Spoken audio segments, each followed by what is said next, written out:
وافتح عينك واغلقها وتأمل. قبل سنتين ثلاثة كم واحد كنت تعرفهم؟ ها؟ تفتح عينك راحة خلصة مشر. الوجوه اللي كانت أنيقة أكلها الثرى أكلها التراب. وحياتك الحياة عبرة كلها عبرة. يعني الإنسان اللي عنده شوية وعي، مش يقول أحد الشعراء عن دول الأتقياء، يقول الإنسان يحسبهم لما يشوفهم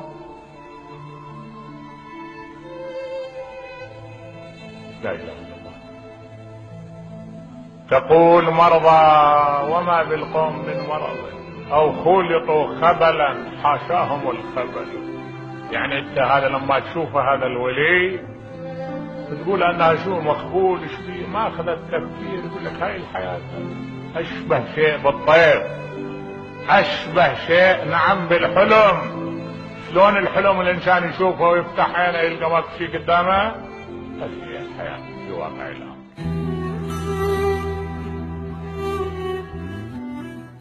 افتح عينك واغلقها وتأمل. قبل سنتين ثلاثة كم واحد كنت تعرفهم؟ ها؟ تفتح